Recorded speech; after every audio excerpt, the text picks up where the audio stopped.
चींटी और मोर की। एक बार की बात है, मोर मोरनी दोनों बात करते हैं, हम दोनों अपने मोर के झुंड में चलते हैं, सब साथ मिलकर रहेंगे। तभी मोर बोला, नहीं, हम सब एक साथ नहीं रह पाएंगे क्योंकि बहुत झगड़ा होता है। हम दोनों कहीं दूर जंगल में चलते हैं और घिमेनेगे खाएंगे, साथ रहेंगे। मोरनी मान जाती है और दोनों जंगल में बहुत दूर आ जाते हैं। तभी उनको राजमहल दिखता है, जापानी महल, जापानी महल, जापानी महल, जापानी महल, जापानी महल। वो राजा को खाना खाता देखते हैं, तभी राजा की थाली से कुछ दाने चावल के गिर जाते हैं, पके हुए चावल, पके हुए चावल, पके हुए चावल, पके हुए चावल। और उस चावल के दाने को उठाकर चींटी ले जाती है, चींटी चींटी चींटी चींटी चींटी चींटी चींटी। तभी एक बड़ा चींटा उसके रास्ते में खड़े हो बोलता है, ये दाना मुझे दे दो, तुम दूसरा दाना उनकी थाली से ले आओ, चींटी चींटी चींटी चींटी चींटी। तभी चींटी बोली, नहीं, अब मैं दोबारा नहीं जाऊंगी, नहीं तो राजा मुझे मार।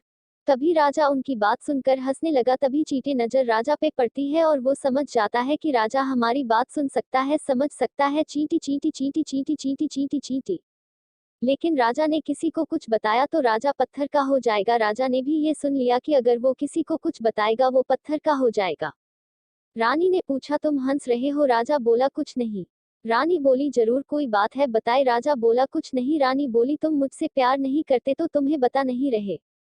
राजा बोला, रानी, अगर मैंने तुमको बता दिया तो तुम बहुत पछताओगी। तो रानी बोली, जरूर कोई बड़ी बात है, अब तो बता दो, मुझे सुनना चाहती हूँ।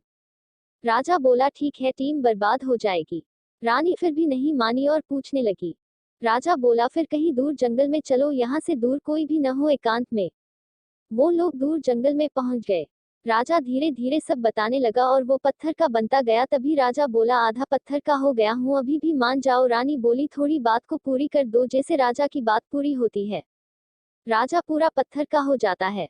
रानी बहुत रोती है, लेकिन उसको समय रहते ही समझ जाना था, वो नहीं समझी। तभी वहां एक जोड़ा मोर मोरनी का बैठा था। वो रानी को रोता देख पूछने लगे, क्या हुआ? रानी ने पूरी बात बता दी। रानी भी पत्थर की हो गई।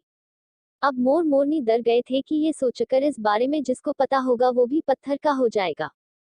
तभी मोर मोरनी जब भी चींटी को देखते उनको मरने लगते और खाने लगते।